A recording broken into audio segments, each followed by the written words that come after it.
Last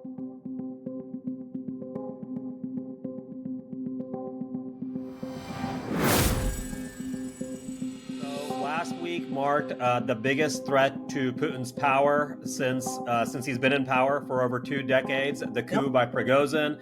So 1 week later, Prigozhin seems to have been ousted. We don't know where he is. I don't think. Well, I'll let you expand on that. Yep. And at least we know one thing here, Paul, which is the fact that it seems that Putin. This was not some sort of puppet master Putin here. This took Putin by surprise, right? So he came on TV, he gave the speech. What were the main takeaways that you got from this?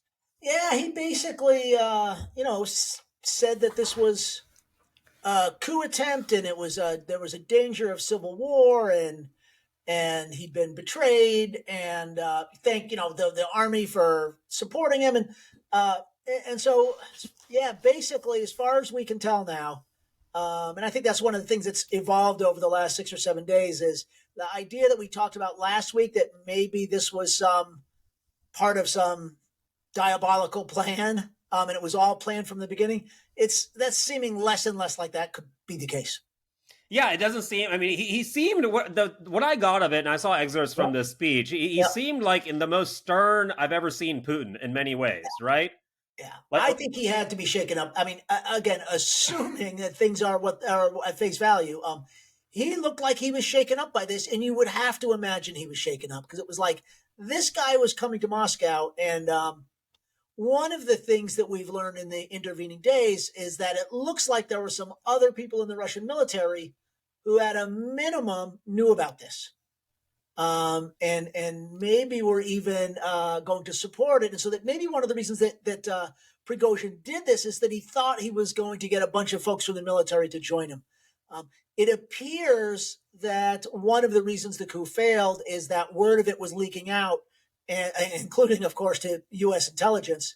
And so because the word was leaking out, he had to go before he had everybody ready. but at the same time, it seemed, and you correct me if I'm wrong, the sense I got from reading all these reports was that Prigozhin wasn't necessarily trying to challenge Putin's power, but rather the military leadership's power, right? That is correct. That is correct. I think from Putin's perspective, that's sort of a distinction that might not be a huge difference, which is to say, what position would Prigozhin have been in if he and a bunch of the army's main commanders had deposed Putin's hand-chosen, personally loyal head of the general staff and minister of defense? It would not exactly mean he's thrown out of power, but basically it would mean he's now got to do what Prigozhin wants. Mm-hmm.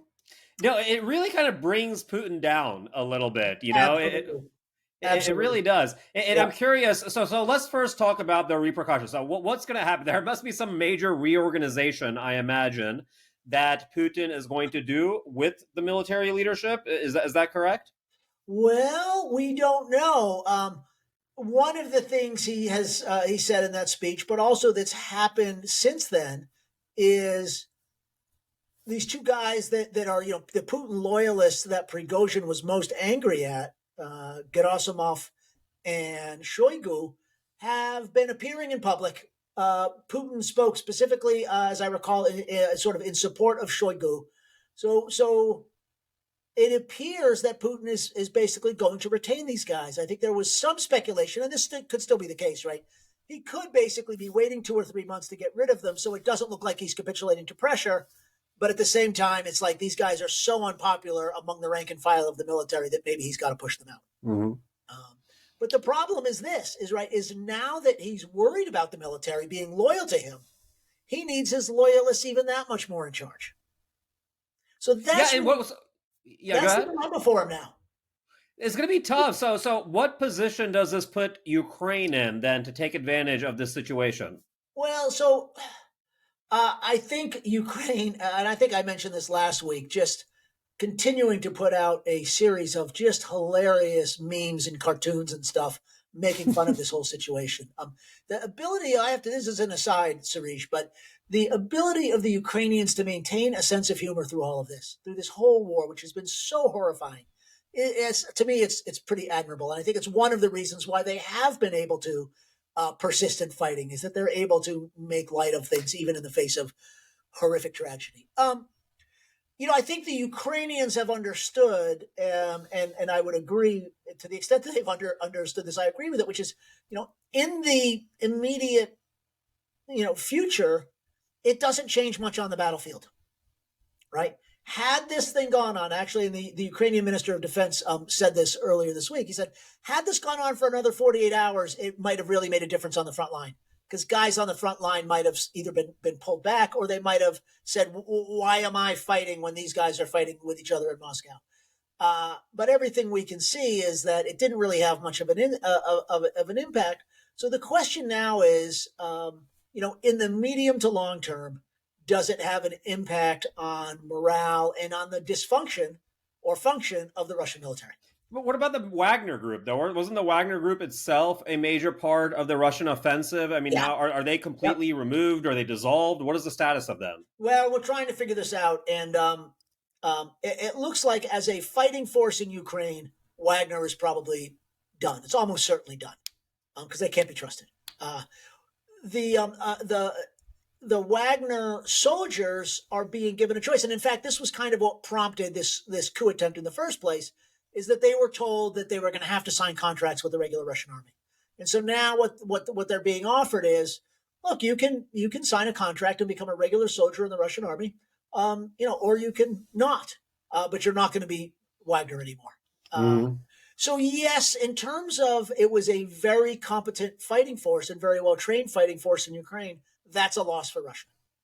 I should say the place where a lot of people see it as having an even bigger impact is in Africa, where in places like the Central African Republic, the Wagner Group is basically, a big part of what's keeping a ruler in power there. And in return, Wagner is getting access to things like oil shipments and gold. It's a very kind of old school, mercenary, almost colonial model, in which, in return for being the muscle that keeps these guys in power, Wagner's just getting raw materials that they can then sell on the world market. And so this is Wagner specifically, not proxy through Russia, essentially. You're telling me the Wagner military group in Africa, and who is the dictator they're keeping in power? Which country? I forgot. The case I'm referring to particularly is the Central African Republic, but if I had to remember, but there's, it's a very complicated political situation, civil war, all these things going on, but essentially they have soldiers of fortune over there. And like you said, it's like this old warlord style thing happening. But one of the things that Putin said this week, which is most interesting that he said it, not that, is he basically said, the Russian government has been funding the Wagner Group all along. Why does that matter? Well, one is in this question of how independent was Wagner, how not independent was Wagner, it says, okay, they were getting funding from the Russian government all along. That doesn't really surprise us very much. We knew that Wagner originally had been set up by the Russian government. But the other thing that's interesting about that is, by Putin sort of taking responsibility for Wagner, it basically is going to solidify the case against Putin in any kind of future war crimes tribunal. You're telling me like the crimes that the Wagner Group has committed, which are very many, now crimes of the Russian state for which the head of state is responsible. Yep. So something's telling me Putin is not really thinking about him being held for war crimes, though. I think that's right.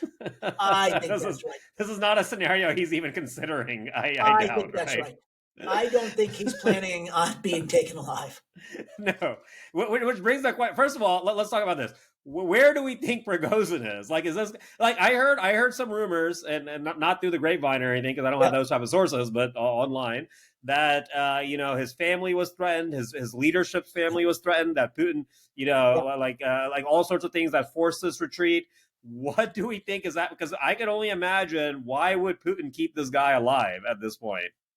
Well, this is a very, very good question, and I suspect that he was kept alive in the short term, as part of a deal to say, okay, you're going to go to. The idea was, you're going to go to Belarus and be exiled in Belarus, and that way we're not going to have to kill you right now, and that probably seemed like a good idea.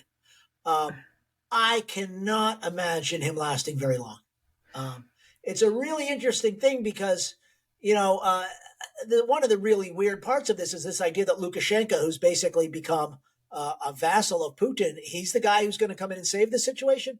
So Lukashenko has now sort of personally put his prestige on the idea that, of this deal. But I believe that it has to be the case that Putin is going to want Prighozin dead, both just for revenge, but also because he's obviously very, very popular. And you can't have guys who are very popular and are willing to throw coups running around alive. And so I suspect he will fall out. I joke about falling out a window, but that is a sort of standard Russian Secret Service tool of assassination.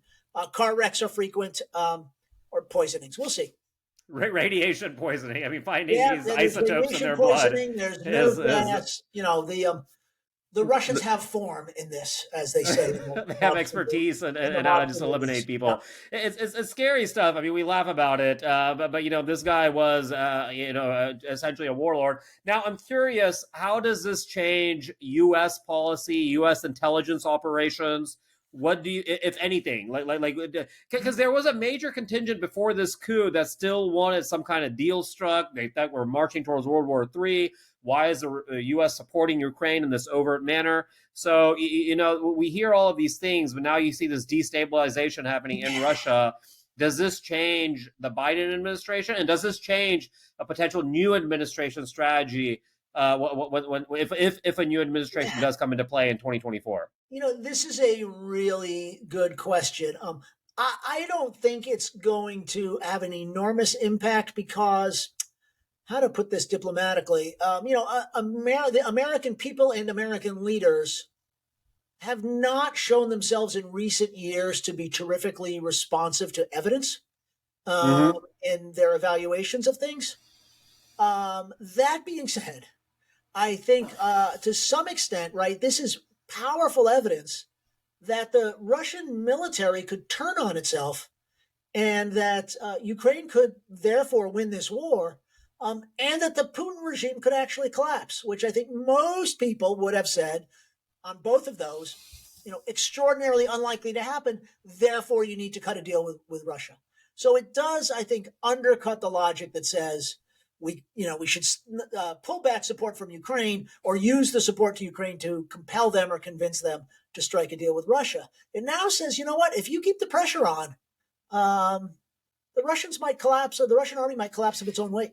But let's talk about this for a moment, because let's say in the event when we say that the Russian government might collapse, we're potentially talking about Putin being out of power. Yep. Now, it's hard for me to parse if this is a good or bad thing. I mean, it's a good thing in the sense that, yes, Putin is a bad actor on the world stage. We don't want him in power. It's a bad thing in the sense that we don't know what the hell is going to take the place of that, and that's a nuclear-armed country, right? That's right. That's right. As bad as Putin is, the idea of Putin running a country with nuclear weapons is not as scary to a lot of people as the idea of somebody like Prighozin running a country with nuclear weapons. Or, right, if the Russian army fragments into factions, the possibility that some group, some faction has these nuclear weapons and some faction. Is that a possibility? Is there a central command for these nukes, or can an army regiment take over a facility with a nuclear weapon and gain control? Extremely difficult. One of the things that we did with Russia back in the 90s when we had some sort of constructive relationship is we spent a lot of money, donated a lot of money to Russia, but also a lot of technical expertise to develop these things called permissive action links, which basically is the best technology we have to make sure that there can't be an unauthorized nuclear weapons launch. Yeah, it seems like we don't want a bad actor. I mean, it would have to be some thought put into this, and I imagine there was, that the act of one bad actor taking control of a nuclear weapon. It can't happen, right? I mean, there are safety precautions. No, exactly. It's very difficult for any one person in any circumstance. Yeah. Right. Again, even if Joe Biden or Putin wakes up tomorrow and says, launch them all, they don't actually launch the weapons, right? There's a whole series of steps that have to be gone through.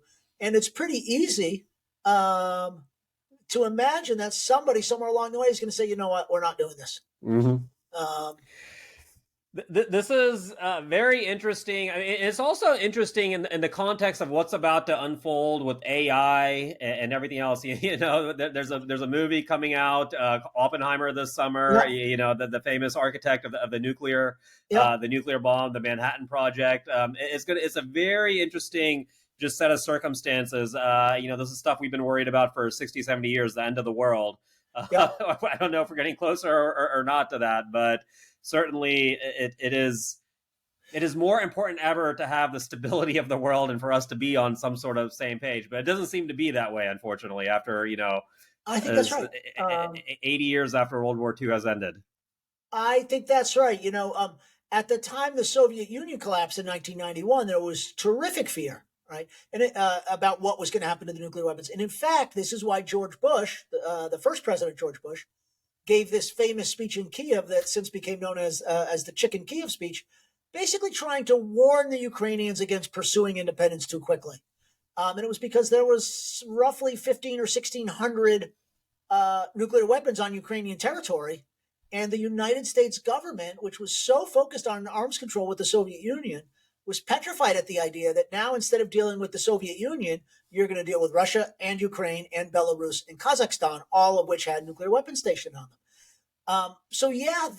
That's why actually towards the end of the Soviet Union, the United States did not want to see Gorbachev overthrown because they had finally gotten to the point where we felt like we had this stable relationship.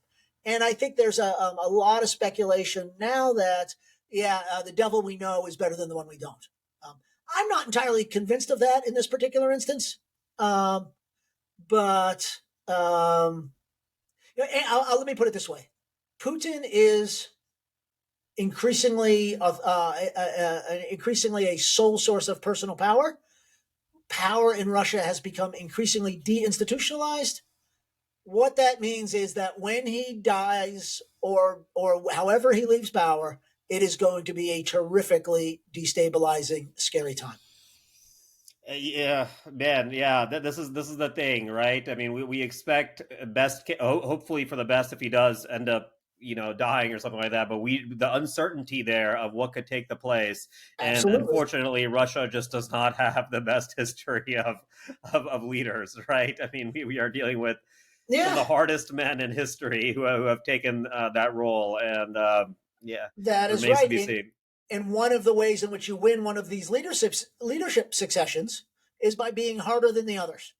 Right? Mm-hmm. This is not a game for the faint of heart. This is, Mm-hmm. I mean, I think there was a TV show a few years ago called Game of Thrones, and Yeah. This is probably one of those words. Moscow power politics, right? We see this, right? People get exiled, people get killed, people get stuck in terrible prisons Mm-hmm. if they lose Well, the game. yeah. Well, Julie Ioffe, she wrote recently, we believe the president will look to punish, and she's talking about Putin, look to Yep. punish those he sees as not loyal enough. We expect purges. It might not Yep. come immediately, but it That's will right. come. So expect the revenge of Putin to happen. There Yep. will be some drastic changes. Yep. It'll likely alter some of the course of the war, and we will be here to talk about it as this goes Yep. on. All right. Thank Yep. you so much, Paul. You're welcome.